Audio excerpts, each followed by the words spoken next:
All right, welcome to our monthly Homes for All Coalition meeting. Got a small group today, so we will, just keep it rolling. So just a couple things we're going to talk about, and then again, it can be whatever y'all also want to talk about today. We're thinking about just going through. We put together a timeline with Jason Webb, who's our consultant with Ground Solutions, on what we are thinking for the rest of the year on what the milestones are for the CLT development. And then we'd like to brainstorm with you all like a vision for in 5 years. What would this look like? Hi, Miss Danita. How's it going? Hey, Mr. Alvin. It's Hello, so Miss good to see Palmer. you. Thank you. It's great to see everyone. How you doing? Wonderful. Hey, Wow Style. Good to Awesome. see you. I'm glad you're feeling better. Awesome. And Miss Danita, would you like to start with the check-in, your color for today, and the number 1 to 10, how you're feeling, and what's your favorite thing about May?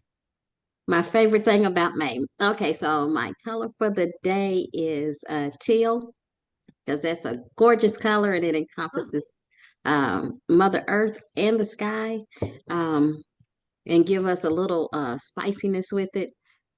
My number is 9.75. I'm really at a 10, but I'm going to say that I have some more room for improvement. And that's because it's an amazing day. And my favorite thing about May is that I know that this is Indiana, but typically it's not, I don't have to worry about snow because I love warm, hot weather. I love the summer. So, thank you. Awesome. Glad you could be here with us tonight. I'm glad to be here.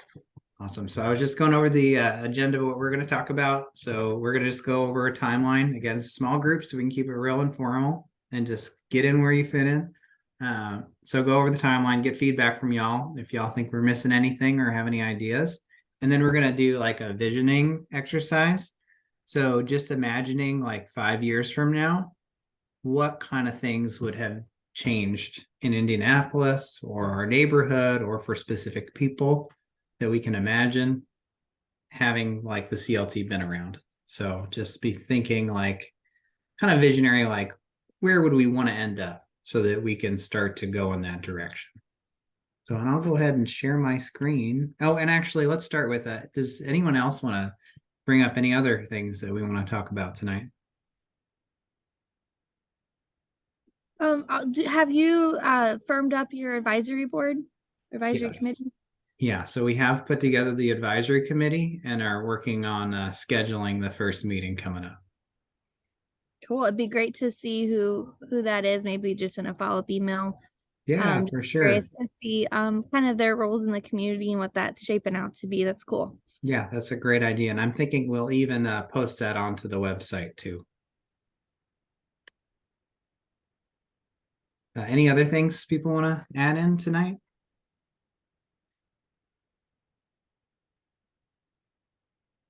And Alvin, can you blow it up some more? Yeah, I can do that. Okay, can y'all see it? Mm-hmm. Very good. Okay, so I'm just going to go through it out loud together. So in May, select the advisory board, begin advisory board meetings.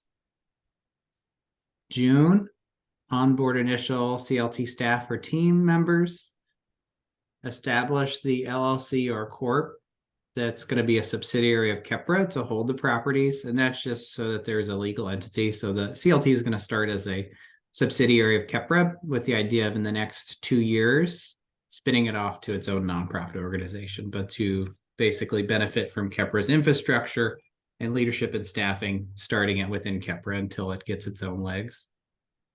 And then develop the CLT model options for the advisory board and community's consideration. So community is everybody. So we're going to be going out and doing workshops, as well as these monthly meetings are a chance for anyone to provide feedback and help weigh in on what direction should we go in. And when we say options, what Jason said is kind of like there might be certain kind of templates that we use for how we want to run our CLT based on what other people have done. So some CLTs specifically focus on starting housing cooperatives That could be a way that we go, buying apartment buildings and converting them to cooperatives. Another template could be a home buyer driven program like Houston's Community Land Trust, where they provide just money that they get from the city and it buys down the house price of houses that are just on the normal market. People can live wherever they want, but it's a CLT home so that it stays permanently affordable and is not on the market. Another version could be home repair. So we could focus on investing in existing homeowners in our neighborhoods, houses that need major rehab work, and negotiate in some way so that their homes continue to serve the community going forward, whether it's their descendants or if they decide to sell the home in the future. So there's a lot of different possibilities, and what we're going to do again is in June put those options together to present to you all, the advisory board and the broader community when we do workshops and outreach. Any questions so far or thoughts? A few months ago, we had talked about maybe some sort of survey as well. Would that be part of this process here with some of the community members? Yeah, so I'm just going to make a comment on that. Could this also be done with a survey? Mission to outreach. Any other questions or ideas? No, I'm excited. All right, so July, beginning the community outreach and education workshops. It's the idea of going out to different communities and actually like doing more engagement around like, what is the community land trust? And here are some options, and what do people want to do? What are you people experiencing in their neighborhoods and the needs that they think this kind of a project or organization could meet? Again, not that it could be all things for all people, but we want the community to really inform the direction of this project, because really it's still, while we've done work doing organizing and raising funds to start it, it really is in our mind, both through KEPRA, our work in KEPRA, as well as work with talking with people in community to try and drive it. So and these community outreach and education workshops are on every month going forward, starting in July. So continuous outreach. And then July also establishing the ground lease or deed restrictions and resale formula. So for those of you who aren't familiar, and I'll say this for the recording too, you can use either a ground lease or deed restrictions to keep homes permanently affordable and make them a part of the community land trust. So which direction we decide to go in really depends on the city and the property assessor and how they're going to tax it. So we're in a conversation with them right now, which way is going to work. Doing a ground lease where the CLT owns the ground under the home and the home buyer buys the home. Or we do deed restrictions where the home buyer owns the land and the house, but there's a restriction on the deed to prevent people from selling it for like $400,000 after they bought it for $100,000, so that it could benefit future people. So that the idea is getting those kind of logistical things. And the resale formula is the formula that'll be used going forward on how, when people resell their home, how it will appreciate over time. So it could be something like a fixed 2% per year appreciation. So if you buy it for 100,000, next year you can sell it for 102, next year 104 or whatever. So that's what we're going to figure out. And it's the idea is to make it in line with the way the incomes are rising, so that housing rises with basically the rising of incomes. And it just occurred to me, and I think I asked you about this. Yeah. When we talked maybe last month, but before you begin to do the community outreach and education workshops in June, are y'all going to decide what the name is of the CLT? It's a great point. Yeah, I think that needs to be in here somewhere. Maybe some sort of logo, mission type of thing with it to have on the slides and just kind of have some branding around it. Yeah. Yeah, or you could have a contest or something. Mm-hmm.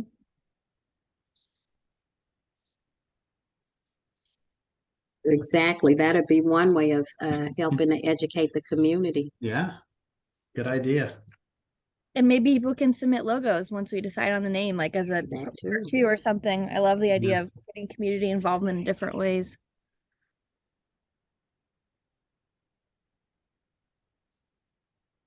Awesome. Any other thoughts? Ideas?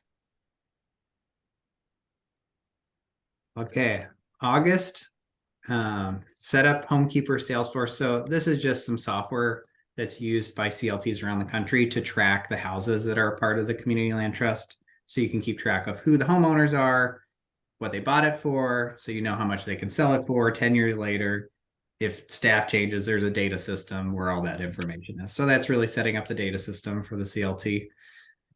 And then develop CLT policies and procedures for things like resident selection, defaults, etc. So there's, and the way that Jason explained the difference between policies and procedures, policies is more like the board level. The policy is we follow fair housing rules. So we can't discriminate based on race, sex, or other protected classes. And the procedure for that is our resident selection process does a lottery, and it gives points based on certain criteria. If people have family history in the neighborhood, they get 10 extra points. And the higher the points, the more likely they are to get in the lottery. That's one way that people can do selection. So that's kind of the difference between policies and procedures. Policy is bigger, like bigger picture. Okay, we need to follow these policies. Procedures, how do we do it day by day, which is the day-to-day implementation. Any questions on that? And also Grounded Solutions has a template. Exam. Has a template for these that we can start with and then tweak from there.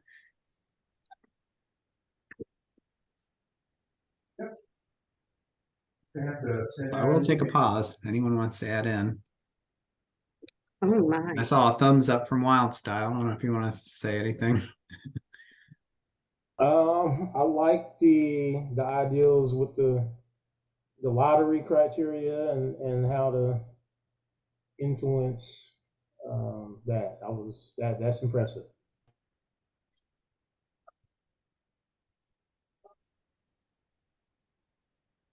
Great.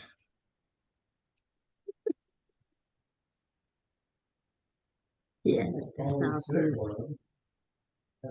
Okay, so September, we have developed CLT education and application process.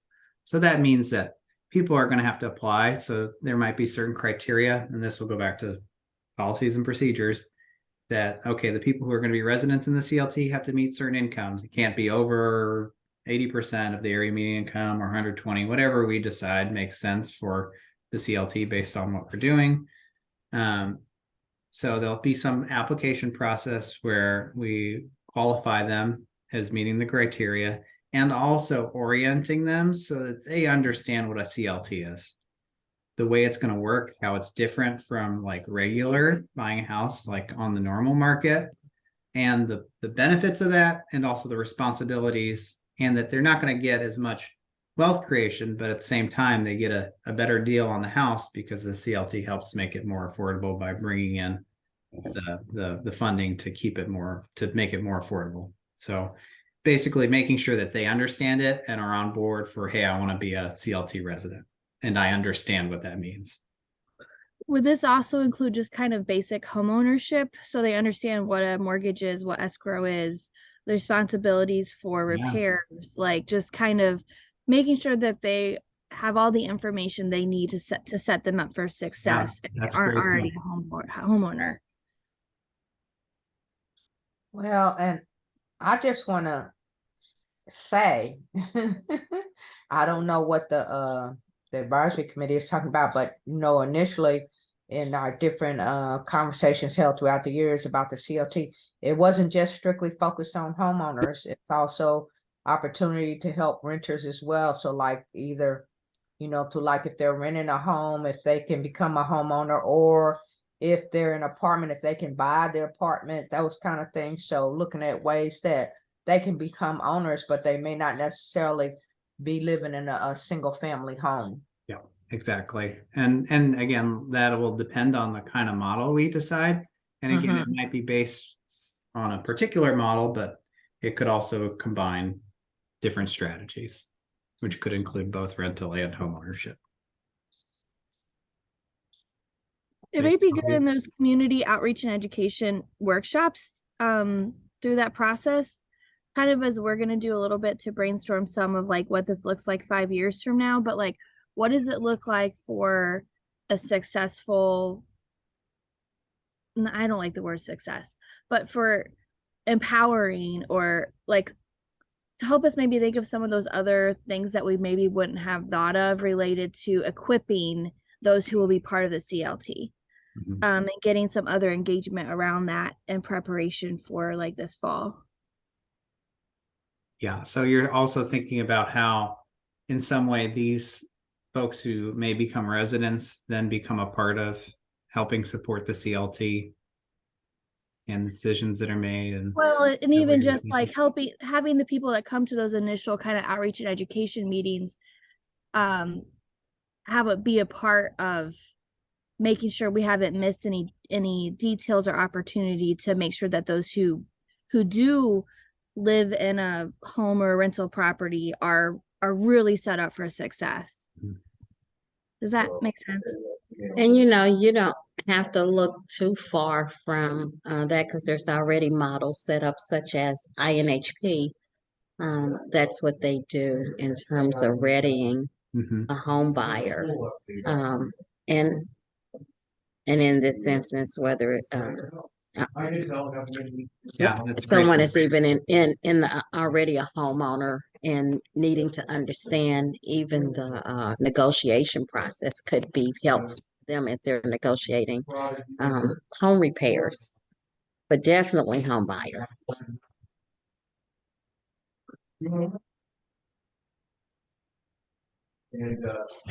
Yeah, that's great. And I think you hit on a point about partnerships. So we don't want to do, if other people do it and do it well, it would be great if we can come up with a way that that they support each other, that we don't have to reinvent the wheel.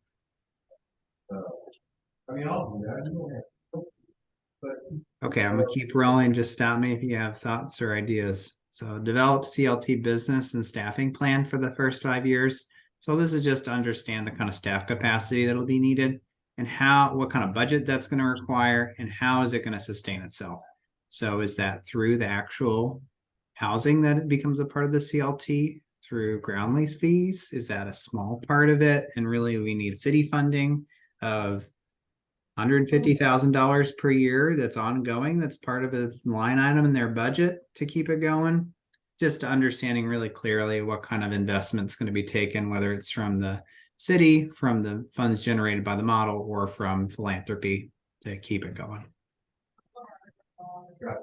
And then the next part, establish relationships with CLT mortgage lenders. So for mortgage lending, a mortgage lender has to be on board with a CLT home because it's a little different. Fannie Mae and Freddie Mac approve CLT. There's like a specific product for CLT. So pretty much a lot of banks will do it, but you have to build a relationship. There already are 2 banks in South Bend so South Bend is starting a community land trust, and they've already signed on 2 lenders to lend to CLT, and those banks also are here in Indianapolis too. So it would be more establishing a local relationship with them, and also potentially maybe engaging some other local partners like INHP or Intend Indiana or others who might be able to provide a mortgage. So that's kind of what that is. Now, and Alvin, but I'm somewhere embedded in there, and we kind of talked about, I think today, when we were talking with Jason, not only just the mortgage lenders, but we haven't decided, and I doubt that we would be doing it, but we would have to have partnerships with developers as well, right?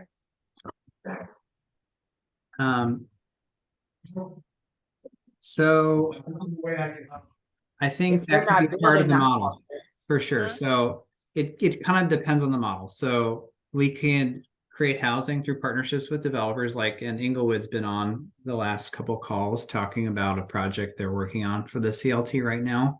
So that would be a developer partnership, whether it's nonprofit or for-profit. Another part of the model could involve not developers at all. It could be the homebuyer choice program, where we're just providing basically dollars to lower people's mortgages. So it kind of depends on the model. So yeah, so I think definitely probably partnerships with developers will definitely be a part of it, but it doesn't have to be like the main strategy, but it could be.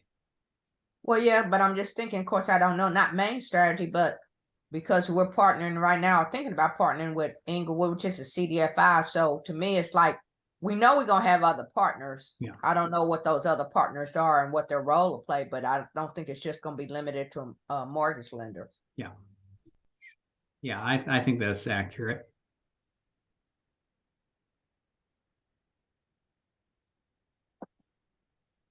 Okay. So then adopt CLT policies and procedures. So the idea of, okay, we create them and then we kind of finalize and say, hey, this is what we're going to run with. And then October, adopt. So really kind of like we develop it, and then the next month pretty much we kind of adopt it, finalize it. So education application process, business and staffing plan. And then this is an important one, the CLT model and pilot projects. So we're looking at by the end of October to have like some really a good solid idea on what we want the CLT to look like and what our strategy or strategies are that we're going to use the funding that we've already raised from the city as well as from the African American Quality of Life Initiative, and how we're going to spend that money.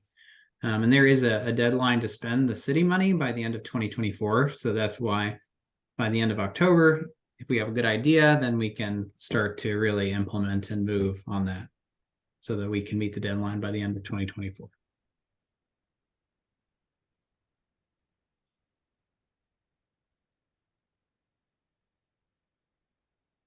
Okay, and then November, we would ideally start accepting CLT resident applications, whatever those residents look like and whatever kind of projects we're doing.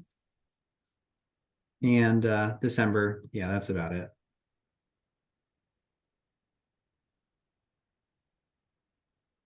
Any other thoughts on timeline? Feedback?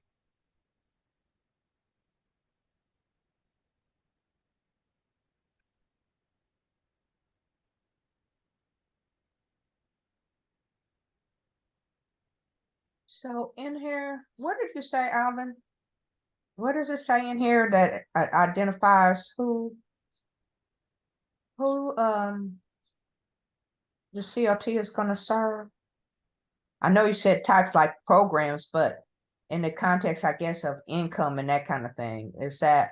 Yeah, that would, I think, be a part of the policies and procedures and the model. So those are kind of two pieces that are going to determine like, hey, who are we trying to serve? Are we trying to like serve people who are very low income, and how are we going to do it? Okay, are we going to do it through a cooperative that has many people of different incomes? Like it really will be determined by kind of what we decide we want to do and what also is going to work for the model that we choose.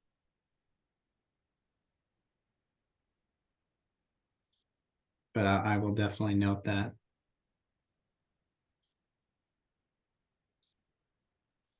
Because I did hear you mention, and I know it's still in the developmental stages, 80% AMI on the top end. But it'd be nice if more of the working class could be included, and maybe it bumped that AMI up to 120%. Because I thought I heard you say 80% on the top and as low as 20%, I believe you said on the bottom, which Yeah, those would are just probably, kind of examples of what it could okay. look like. But you're Okay. saying you think it would be good to include up to 120%? I do, because if you have a two-person income household, it could very easily get to that level, but not still high enough that they could afford any changes. And I know that's what this CTL is supposed to do, help eliminate the changes in the payment due to sales price of homes around it, or property tax, or or insurance. But and I apologize for not knowing It's all this good. piece about the CTL as to whether the insurance and the property tax could affect the monthly payment when you're in a CTL. I know that that's one of the reasons we're going into it as it relates to the sales price of the home, but once you're in it. Yeah.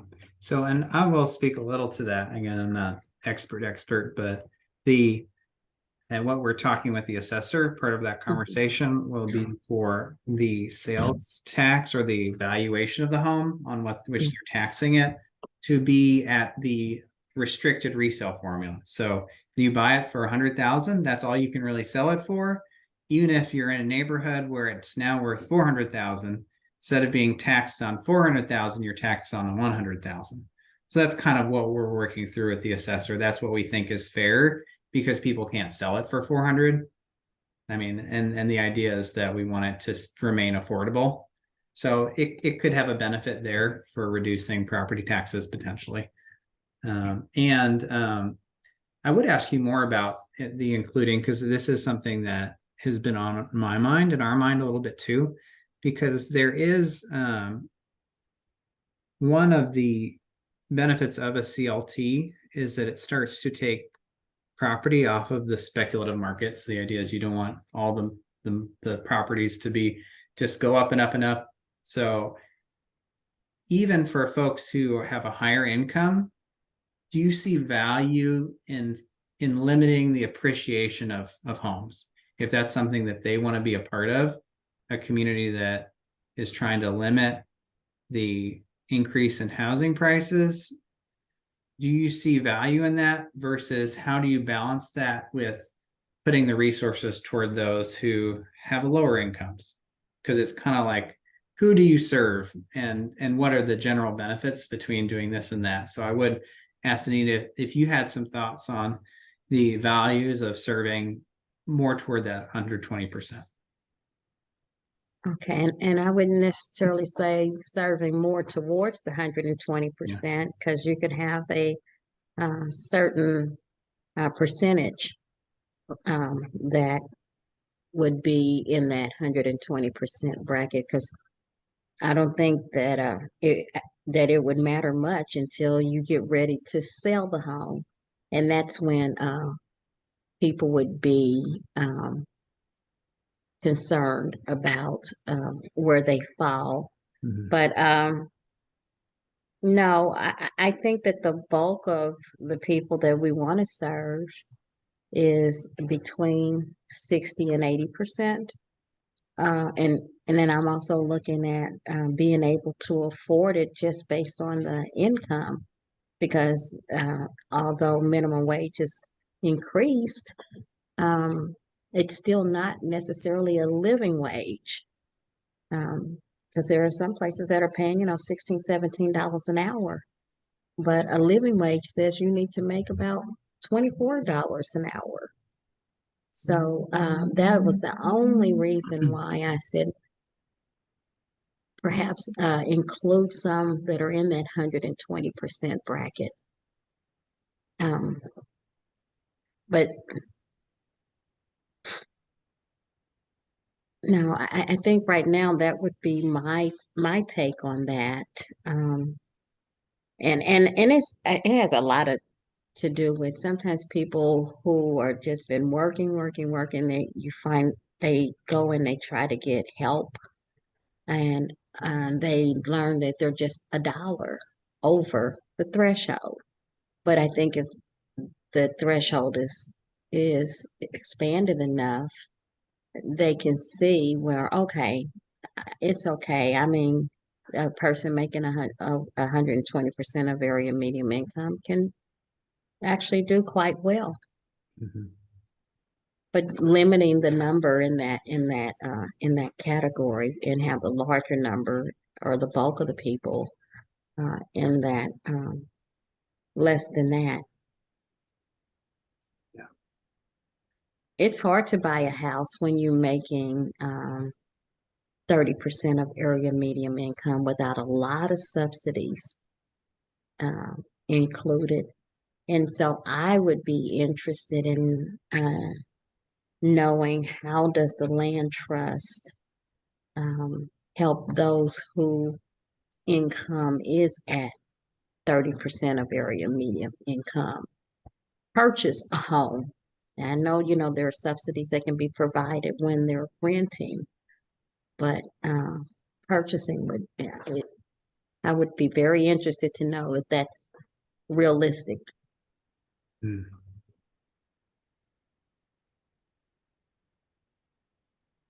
Yeah. No, that's a great question. And I don't think we'll be able to like definitively answer that. Sure. But I do think that Houston Community Land Trust has gotten fairly low, maybe like as low as like 40%, 43%. Okay. Their home buyer driven program, which they provide up to $150,000 in subsidy to reduce the cost of the home. I think the housing market's a little high, but it's high everywhere. Like, so I think that's something that they've seen some success with their model. But again, they say it's hard. It is really hard when the income is that low to be able to qualify for a mortgage, especially now. I would say even probably more with interest rates being through the roof. And there's another model I'll say, which is more like also limited equity cooperatives, where instead of an individual person qualifying, there's a group of, let's say, 10 or 20 people that collectively qualify for a mortgage for the cooperative to purchase, let's say, a 20-unit apartment building, where they as part of being a part of the cooperative, they have a lease, they have a proprietary lease to rent, live in this apartment. And maybe they put in a couple thousand, or maybe they just pay the carrying charges. So I would say, and that could be where there's a benefit of mixing some of those income levels, where people who have a higher income, which would allow people with a lower income to be a part of, let's say, a cooperative like that. I think, again, we would have to really learn more about how housing cooperatives work, and again, figure out what it takes to put one together like that. But I do think that potentially has some hope for going at that low level, or things like LIHTC projects, like low income housing tax credit projects. It could be some room there for doing LIHTC projects that are connected to a community land trust, where after the 15 or 30-year affordability period, where it's like affordable rental, it becomes part of the CLT, where the people living there can buy the property, like something like that. But I think that's a challenge that I think no one has solved how to fix that. Thank you. No, but that's a great question to come back to. And I think we are starting to get into vision, actually. So I will just let people start brainstorming. Like, let's just pretend it's 5 years from now, and we were really successful at whatever we were trying to do. What would we have accomplished?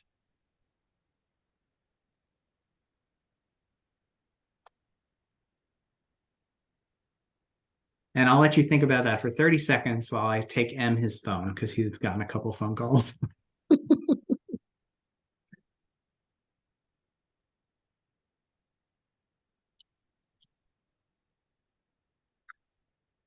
I think we would have accomplished the stopping of gentrification, most definitely. Who was at the laugh? Stephanie, you put one? Yeah, that was me that laughed. Like, I don't know if you could stop it. You could, like, what I want to say, mitigate it. But I'm sure as long as there's money, Yeah. and you don't own all the land and all the houses, Yeah, you'd have to own it all. right? Did you say stop gentrification? Yeah. Well, But I'm thinking about if we bought up everything. And there's no bad ideas here. This is a vision. No. We just laughing. I understand. I'm just being optimistic and utopia, and that's because I see. Well, then I guess I would say anybody that wanted a house or wanted to own their apartment, we had a program that was available for them, regardless of their income. Even homeless people. Yes. 5 years from now. 5 years from now. Wow. I came across this article. I sent it to Alvin them and Inglewood, but they knew about it. And there's this like tiny village, and it was started by this guy, and it's for homeless people, and they're housing them and that kind of stuff. So, and I forget what city was in. I don't usually remember names, but like I think they said they got now like about 60 people living in there, something like that. Yeah. And the person who started it, him and his wife, they moved into it, and they say they love living there. Oh, is it full of tiny houses? Mm-hmm. Okay, I did see that article. That was an amazing article. Yeah, it's Community First in Austin, Texas. Okay. But I'm with Pablava. I love the ideal of anybody who wanted to own a home could have a home. That would be ideal. Oh, and I was just saying I agree with her, but I'm also one of those that think about people who want to age in place.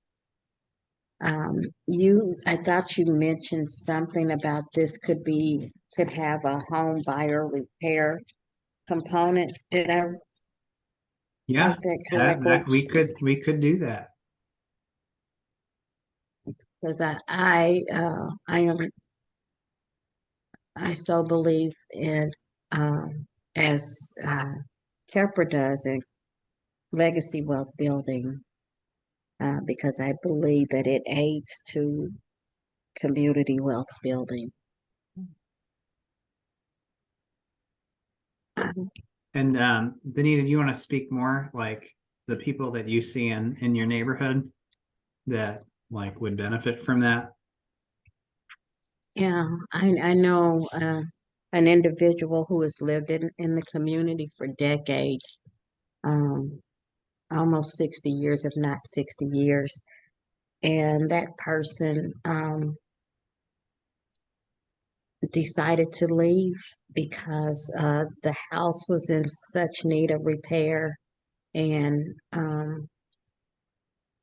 felt like, and maybe even called someone in to look at it and found that the repairs were so extensive that um, it could that person could actually be asked to leave the house because it was unsafe. It was an unsafe environment.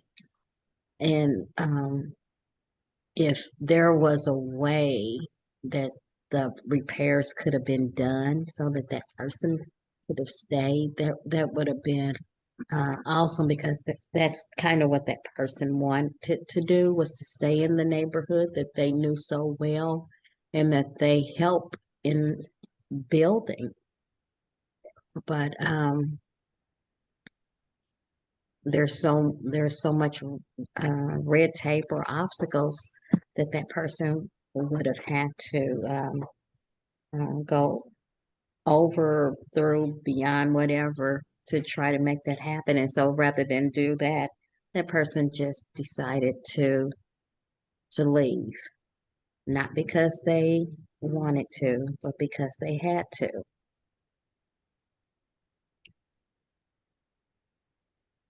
And so that person is not necessarily atypical, but there are enough of them in our communities that feel the same way. A person came to me and said, I have moisture in my basement and I'm really afraid that my house, the floor is going to fall through. And I said, that's not a safe condition. Let us have somebody refer you to someone to come and look at it. And this particular person, a different person, said, no, I'm afraid if they come in and see the house, they'll board it up and ask me to leave. And so sometimes you have the opposite effect where people would rather stay in unsafe conditions than to go somewhere where they are unfamiliar with and or have to pay out monies that they don't necessarily have, available to them. Mhm. Thanks, Anita. That's really important. Got a couple of things. One would be that we have figured out how to make it sustainable for both staff and just like repairs that may happen that we're not having to constantly, or people are so excited about it, they're wanting to give money to it. But it's not like a stretch or a stress to think about like how we're going to keep it going. That's great.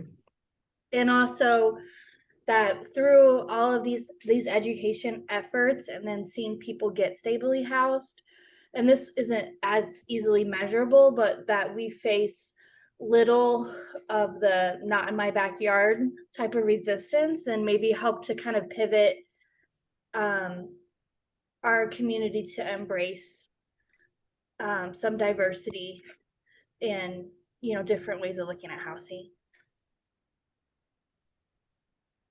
Oh, I love that.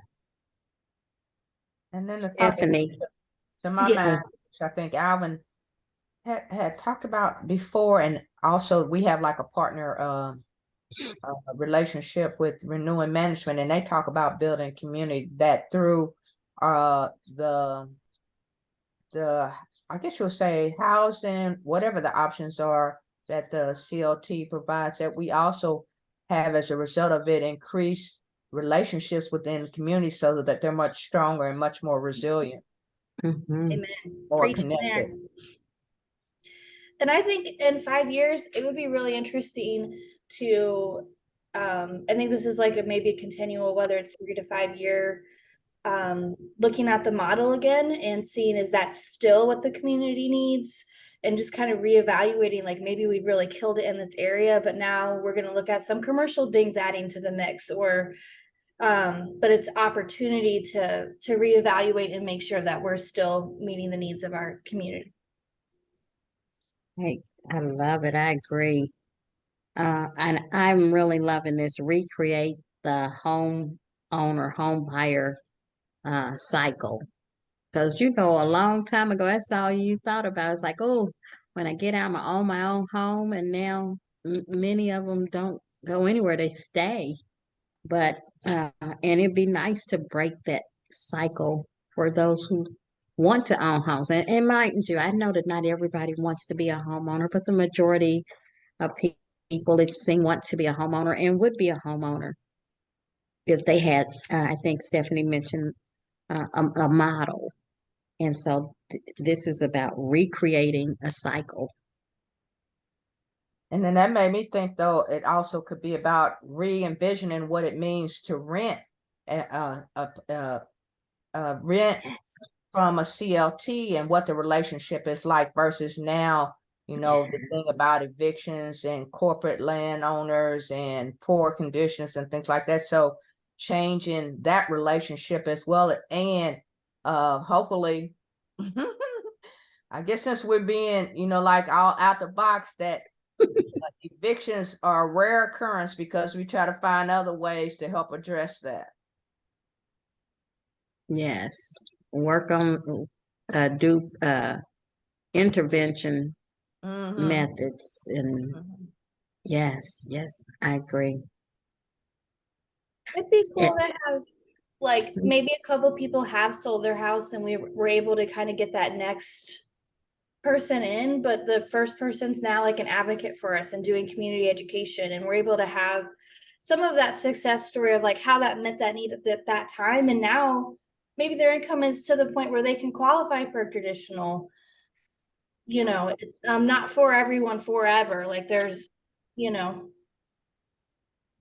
mhm. seeing that like cycle through and like how did this actually work and what's that new person, and that would be exciting too, I think. Mm. I agree.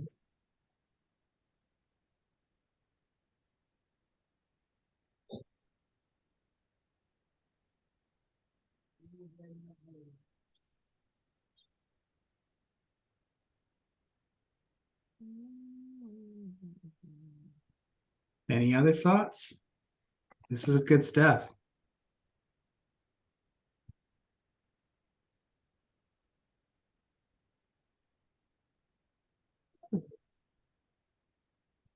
Like people that'll be coming to us to say, how do I get my house in the CLT? For real though, there are That's needs true. for that. Like I want a waiting list on both sides of it. Like, and we're just matching it up. Let's go. That's true. Yeah, and I will say that there are CLTs like in Minneapolis where more and more people are contacting them to, hey, I'm going to sell my house, but I don't need to make like a ton of money. I bought it for just a little bit, and now it's worth like 400,000. I don't need all that money. Like I'll sell it for less so it can go in the CLT. So that I Say think hi to is everybody. a trend. Hello, hey Tom, how's it going? Good. It's one Zoom meeting I don't have to join. I thought I'd say hi and goodbye. Good to see you. See you Sunday. See, okay. Have a good afternoon. You as well. See you tomorrow. The only other thing that came to my mind is when Danita said about legacy wealth, that in the context of, like you said, aging in place, but also if there are ways to, because I think typically they say, and I can't remember, Alvin, that like if a family owns a CLT and let's say somebody passes away, that it like normally I guess would transfer, but to also to help make sure if there's a way to keep that house in the family, if you can, so that that family has that as an asset. Yes. Yeah, and CLT homes they pass on through your family and inheritance just like a normal home. Mm-hmm. They pass on, or there's No, they if it get has a passed mortgage. down. Yeah, they get passed. Yeah, but down. is it like typically I thought for a normal home you have to have, what is it, a state will or something like that for that to happen, right? Otherwise the state steps in and figures out what happened. Ah, Exactly. yeah, and I think that Especially, I and would if it think has a they have that built in that it would transfer to a family member, but I don't know. I could be wrong. okay, that's a great point. And if it has a mortgage on it, right now, most of those mortgages are no longer assumable. The person would have to qualify for a mortgage for that particular home. And if their income or their credit will not support that, then they run the risk of losing that family home as well. Hmm. And then, they just raised the interest rate again. So, Mm. with the CLT raises interest rate as it relates to acquiring a home and a mortgage payment, and to mirror that, or would it be lower than that, than the standard interest rate? So I would say, currently most CLTs don't do their own mortgages. They usually have banks that do that, that they partner with. But there are organizations like Habitat that do their own mortgages. So that could be a possibility if you think that should be part of the vision in some way. I know the taxes help pick up the trash, and I won't say clean the streets because I haven't seen a street cleaner in my neighborhood in a long time, nor somebody cleaning out the gutters. I'm sorry, what are those things? The grates in the street. But it would be great. It would be great to have a zero interest rate mortgage and pay principal only. And that's what Habitat offers. Hmm. So some of those type of mortgages would be awesome. I don't know if it's necessarily doable because you have to find some way. I think Poblamo or Stephanie, one of them, talked about sustainability. The program has to, if you want it to continue to help people, you have to have ways of collecting some sort of fee to put back in the pot and keep moving with the program. Yeah. But that can be part of the vision potentially.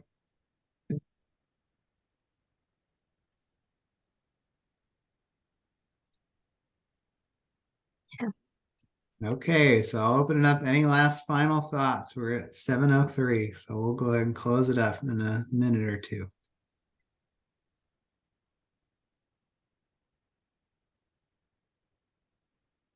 So, Well, thank you all very much for your contributions. It was a small but mighty group. It was the right people.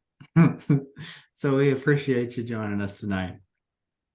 he's so politically correct, isn't he? Oh, my gosh.